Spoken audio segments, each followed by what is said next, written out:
everyone. I'm John Evans. Welcome to another episode of One on One. Wilmington native Carli Batson has worn a lot of crowns in her 23 years. She was Miss Wilmington in 2018, Miss Greater Sampson County in 2019, Miss Cleveland in 2020, and finally Miss North Carolina in 2021. That's a lot of success for someone who didn't get into pageant life until her teenage years. Well, now Carli Batson is getting ready to wear another crown as Queen of the 2023 North Carolina Azalea Festival. Carli Batson, welcome to the One-on-One with John Evans podcast. Hi there, John. Thanks so much for having me. This is a remarkable experience, and I'm just so grateful to be involved once again this year in the Azalea Festival and in such an incredible role this year. Tell me what your reaction was when you got the call or the email telling you that they wanted you to be queen in 2023. So it was even better than a call or an email. Denise Saloki, our president this year for the Azalea Festival, she actually invited me to coffee. And we went over to a local favorite, Port City Java, which is definitely my favorite coffee spot. No shame to Starbucks, but we sat down and she asked me about, if I wanted to be involved in the festival this year and if I had time to be involved in the festival this year. And I told her that in any capacity, I wanted to be in and around the Azalea Festival. And that's when she asked me if maybe that could possibly be as her queen. And I just almost leapt to my feet inside of the Port City Java. I was just so excited and so grateful to be asked to be in this role and to have the opportunity to talk to my community and share what I love about not only Wilmington, but especially the North Carolina Azalea Festival and all of its 76 years. Why does it mean so much to you, Carli? I know you're a Wilmington native. I know you were part of the Princess Court, part of the Queen's Court. But why does it mean so much to Carli? So, the Azalea Festival has been a part of my life since I can remember. I was just having a conversation with Allison here at the office, and we were discussing how as a little girl, I remember going over to the Bell South Towers with my grandfather back when the Azalea Festival used to have fireworks at night. And we would sit on the roof of the Bell South Tower building and watch the fireworks. And, I was front row and at the street side of the parade. So from being a little girl on the side of the street watching the parade to being, on a float and being a part of the parade and in such a special part of the parade this year and in the past couple years of my life is just absolutely remarkable. And to be able to really get on that level of the children that come out to events like that and, to tell them my story and how, I'm just like you. I didn't come from, a blue or a white collar family, or I wasn't a member of the country club, but I just grew up on Gordon Road and I was involved in the festival in the ways that they are. And to be where I am now and to have this experience in such a more broad way and have the opportunity to speak to children and make them see that anything that they want to do is possible and any dream that they have is reachable is really, really important to me. And I'm just glad to be that representative for our community in Wilmington and especially for the young folks. I see a lot of them or a lot of me in them. You've been a part of a lot of pageant competitions, obviously Princess Court, Queen's Court. You were Miss Greater Sampson County, Miss Cleveland, Miss Wilmington, then Miss North Carolina. How did you get involved in, let's call it pageant life? How did you get introduced to it?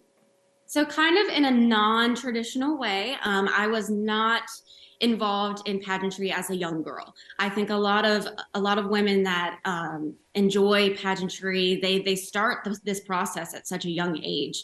And unfortunately in that, I feel like some women get burnt out from it and they aren't able to, I guess, redeem the benefits of pageantry. So I'm really grateful that I didn't start pageantry until I was much older, but I grew up as a dancer. I started taking dance classes at Just Duet, if anyone remembers that studio in town, for a little while. Then I hopped over to A Leap Above, and then one of the dance teachers from that studio decided to open up her own studio with another woman, and I danced at a dance studio called Impulse Dance Project for about 6 years, and then my father became unemployed. And at that time, it was just super clear that sacrifices had to be made for every member of our family. And for me, that sacrifice was my competitive dance training. So the years of studying, the years of, heart and soul that I'd poured into that art craft, and even, studying all the way in New York City at the Joffrey School of Ballet was something that I adored to do and enjoyed so much, but it just wasn't financially feasible for us anymore. And that was heartbreaking. And I thought that kind of my role on stage and my opportunity to be on a stage and perform and to do what I love to do was not going to be able to be, or wasn't available to me anymore. Right.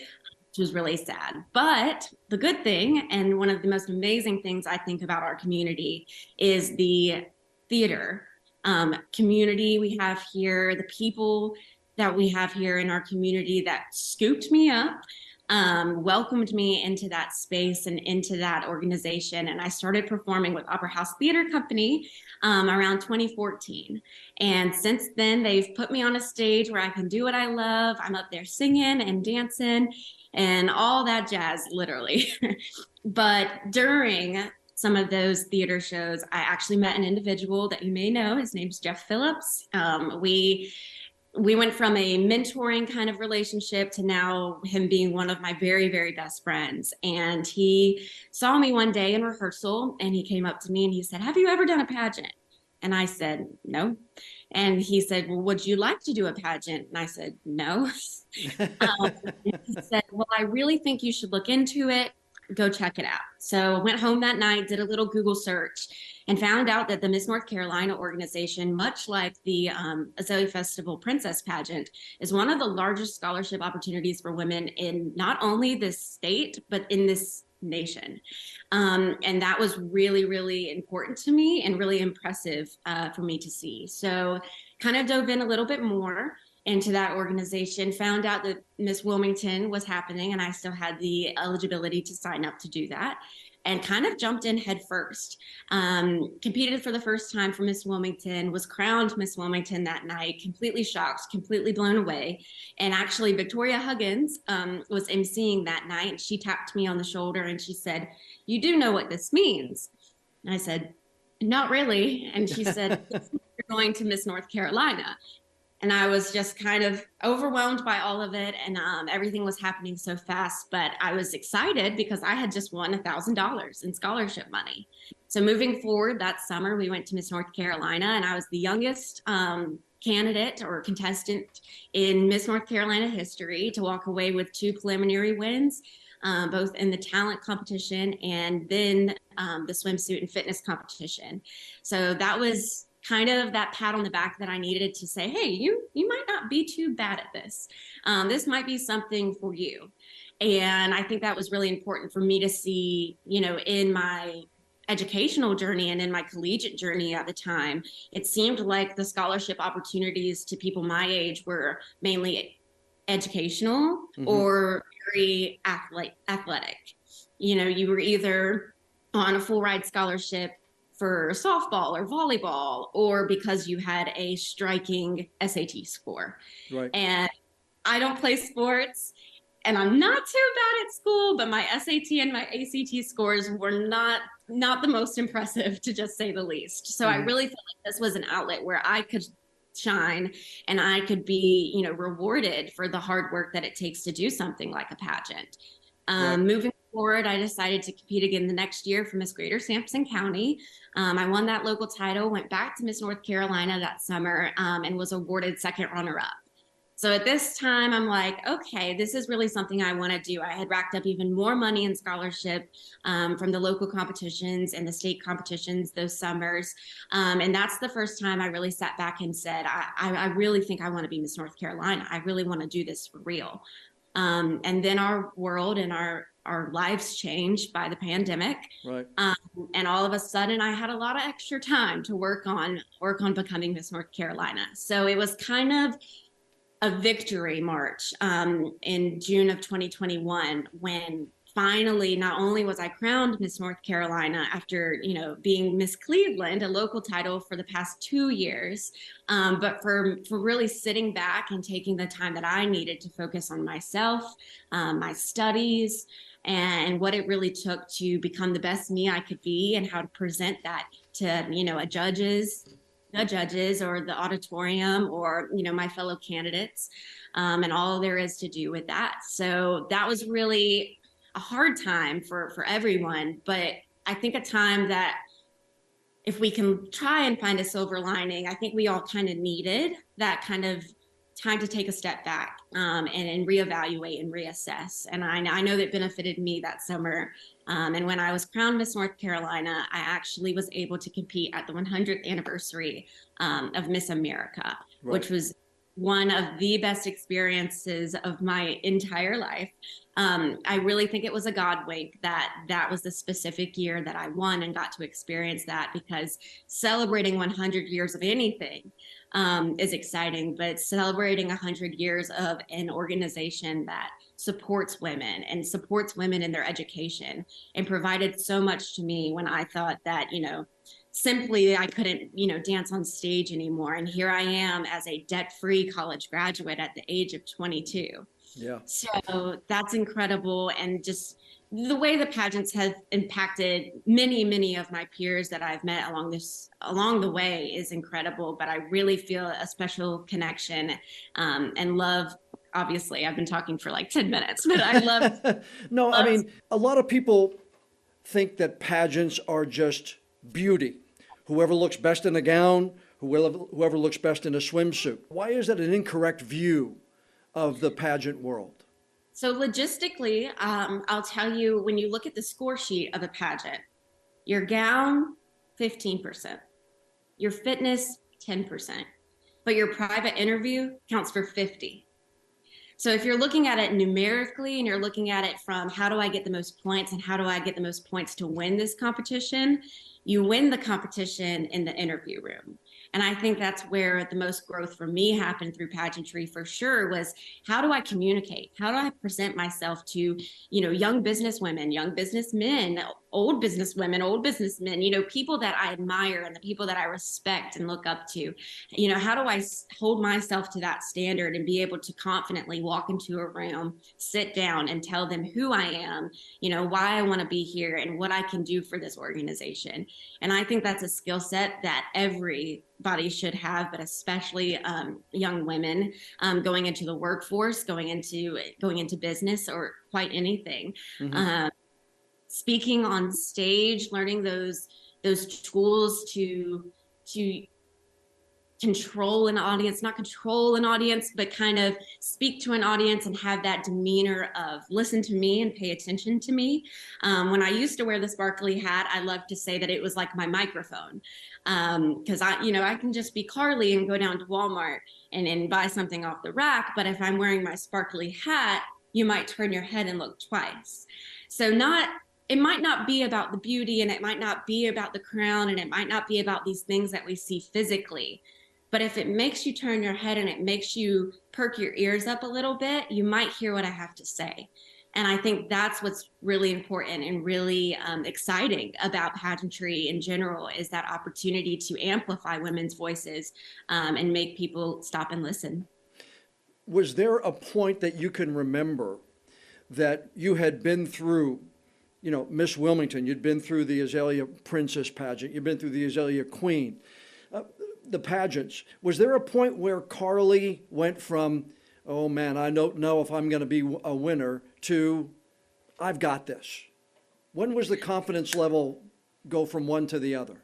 I think so. I think in that time that I was forced to sit back the year before I won Miss North Carolina during the pandemic, I did a lot of soul searching.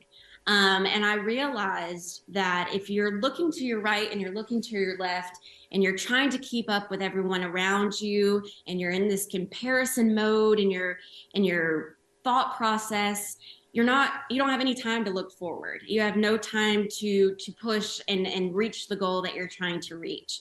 So as soon as I was able to click into that mode of, it doesn't matter what she's doing, it doesn't matter that She is a 4.0 GPA at Harvard Law.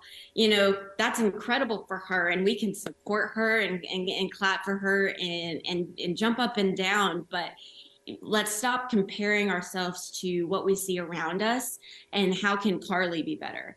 And, how can she move mountains for herself? How can she break the chain of generational financial disparity? And it was jumping into something that I was uncomfortable with, and maybe not 100% prepared for, but gave me that challenge and gave me the opportunity to show the world, but most importantly myself, that I can do this and I belong in the room where it happens, and I deserve the opportunity to be listened to and to speak, and also have the responsibility on the other end of that to show young women and especially young girls that they have that just as much. And if they just reach for it and just push hard and keep their focus straightforward, and really work on themselves, that they can do whatever they want to do and they can reach whatever dream they want to reach. You went to college at App State, and Yeah. you wore some crowns while you were there. So your college experience may be unlike a lot of other young men, young women going to college. For sure. Wearing a crown and having the responsibility of not letting down whatever organization is that presented you with that crown. For While sure. you're at a time when, let's face it, some people let loose. Some Absolutely. people go to parties, post partying pictures and all that other kind of stuff. How did that impact your college experience? Do you think maybe you got cheated a little bit, or did it actually improve and make your college experience better than it may have been? It's interesting because I remember sometimes I would be like, oh man, I really wish that I wasn't at this event this week because it's my friend's 21st birthday. Or man, I really wish that I didn't have to be at this thing because there's a football game on Saturday and I was on the dance team. So that meant a lot to me.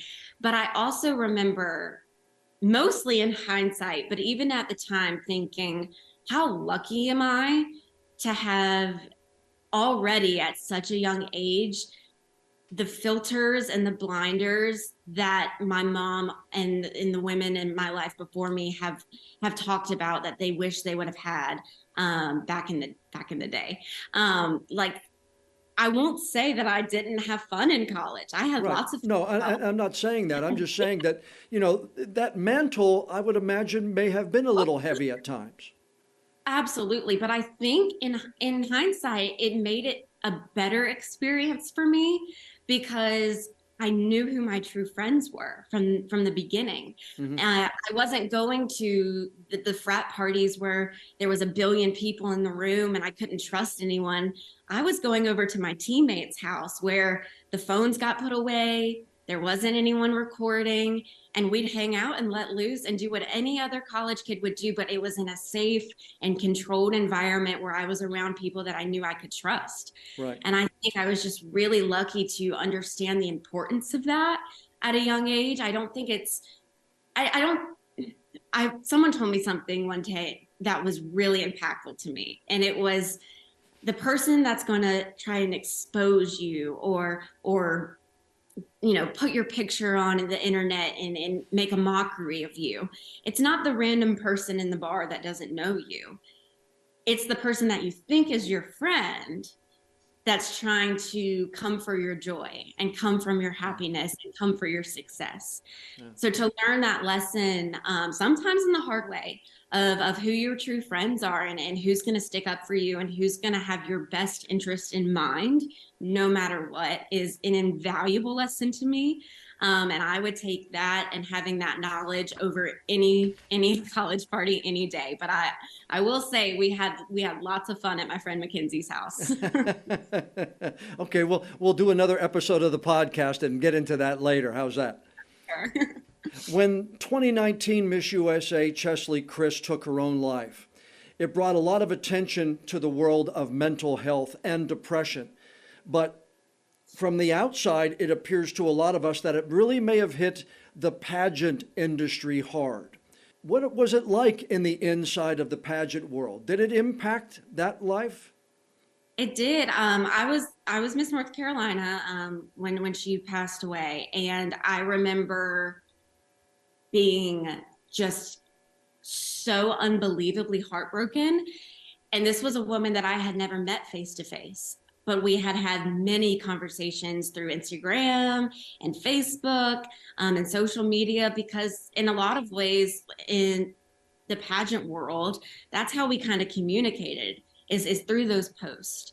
But I also think with social media and what Chesley kind of proved to the world is that it can be very kind of misleading in a way, when you're just posting the best parts of your day, or when you're just posting the things that the world thinks is okay and approves of. But that's not really what we really wanted to see from Chesley. I think we wish we could have known more of her struggle, because then we maybe hopefully would have been more eager to help her, and maybe she would have been more comfortable asking for that help that she needed.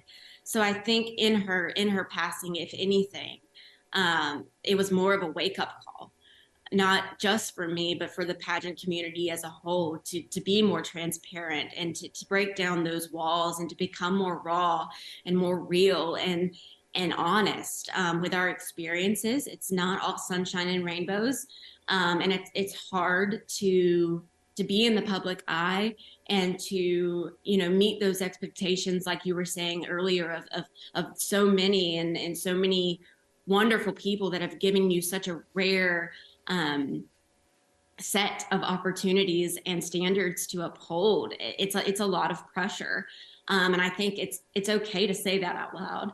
And I wish we would feel more comfortable in doing that.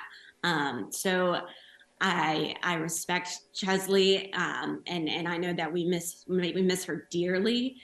She was such a bright light, and such an anchor for our pageant community. She really was the just epitome of someone that made you look twice at pageantry and made you think, well, maybe it's not just about pretty gowns, because she was intelligent, and she was talented, and she was a rock star for women of color, and being someone that walked on stage with her natural curls and her natural beauty, and won that thing. So we miss her every day, and I respect and love her dearly. But I think in her passing, if there is a silver lining to that, is that it's time to wake up, and it's time to be more real and more raw, and not be so afraid to ask for help, and not be so afraid to give that help to those who need it, and especially those who might seem the strongest and the most prepared for life. You're a first-generation college graduate, and you won $22,000 in scholarships through the Miss North Carolina crown. I don't think a lot of people realize that that's one benefit. When you actually put that crown down, or when you turned it over, how were you better after than you were before? That's a great question. I think when I crowned Carolyn Martin, who's your Miss North Carolina 2022, and she will be at the Azalea Festival, and I'm sure she'd be happy to meet you all. She actually is an Appalachian State grad herself. But the day after, I remember finally feeling like I could breathe, but even more so that I could finally receive the benefits of the work that I had done for the past year. I know I was in my senior year of college when I was Miss North Carolina. I was co-captain of the dance team. I was working a part-time job. I was doing it all, and I was working so hard to be at every event and be the best Carli and the best Miss North Carolina I could be for our great state. That when I finally did put the crown down and pass that over to Carolyn, it was finally that moment to sit back and say, wow, you graduated last month. Yeah. Because at the time it sounds crazy, but in my planner it said, parade and meet and greet, graduate. photo shoot. So it was just another checkbox at the moment. So when it was finally time to release that title and give that over to the next woman, I was kind of overwhelmed by the feeling of gratitude and grace, but also in the same time, kind of that reflection of all that I had done that past year. And I was proud of me. It was really the first time in my life that I sat back and said, you know, you did that. You survived, number one, but you proved to yourself and you proved to everyone else that said that you couldn't do it, that you could. And some days were hard, and it wasn't sunshine and rainbows all the time, but you did that. And what a reward it is to sit back and feel the comfort of being, you know, financial or not financially dependent any longer on student loan debt, and having those kind of those pillars in my life. And wow, what connections I've made across the state and even beyond. I mean, I have a friend in every 50 states, including the District of Columbia now. Right. So if I wanted to go to, you know, South Carolina, I could call her up. If I wanted to go to New York, I'd give Sydney a call. And I just think that is unexplainable in the amount of comfort I felt after I gave the crown to Carolyn at, you know, what I had done that last year, how proud I was of myself, but also in the fact that this is going to mean so much for the rest of my life. And I can use this for the rest of my life. But was there also that daunting prospect of, uh-oh, what am I going to do now? Oh, 100%. 100%. And I was really, I think, I'd like to say I was very thoughtful about it. I knew that jumping into something immediately wouldn't be the best thing for my mental health or my physical health at the time. So I kind of gave myself the entire, you know, rest of the summer and into Christmas to settle and relax. I worked a part-time job at Zia Boutique in the Forum. Shout out to Zell Brown Wiggins if she is listening or watching this. She was the most fantastic boss. I had so much fun working there. We knew going in that it wasn't going to be a forever thing for me. I'm still there some Saturdays though, because I just can't let it go. But I gave myself that time to breathe. I gave myself that time to think, what did I want to do next? Where did I want to go? And surprisingly, it's led me to a little elementary school up in Porter's Neck. I'm working at American Leadership Academy as their elementary receptionist. And I never thought that I'd be in a school system, especially an elementary school and a charter school at that. But being around those kids and being the first face they see when they walk in the door in the morning is a role that I really feel like I was made for. And that might not be a forever thing either, but at least for right now, I really enjoy it. And being involved in the education system comes with some great benefits too. I know you're going to enjoy the living daylights out of the Azalea Festival, but when you look past that, when Carli looks at her life in 5 to 10 years, what do you see? What would you like to be doing? You know, I'm a simple woman at heart. I want to do so much and I want to experience all the things I can. But eventually my dream goal is to settle right here in Wilmington, raise a beautiful family, be loved by many and love so many, and impact as many young lives that I can, just to enhance that level of gratitude and selflessness that I feel for all that I was given during this past 5 years of my life. You know, I was not prepared for this. I wasn't going after this for myself, but I was sheltered and helped by so many that just took a little time out of their day to look at me and say, you have potential and you can be whatever you want to be. And I want to be that person for young women and young girls moving forward. Well, I know Keith and Lisa Batson are very proud of their daughter. Former Miss Wilmington, former Miss North Carolina, Carli Batson, soon to wear the crown of Queen Azalea 2023. Carli, thanks for taking the time. Congratulations. And we appreciate you being on the One-on-One with John Evans podcast. Thank you so much, John. See you at the Azalea Festival.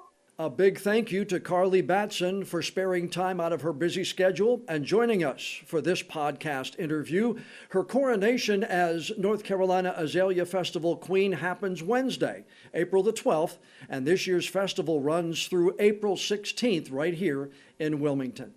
Now, before we go, I'd like to ask you a favor. Please download and follow the One-on-One with John Evans podcast on whatever app you use to listen to your favorite shows. And if you would be so kind, please leave us a rating or a review. We'd love to hear what you think of our interviews, and the more feedback we have from friends like you, the higher we'll be listed on those apps, and the better chance we'll have of bringing in more new listeners. I'm John Evans. Thanks for joining us for this episode of One-on-One.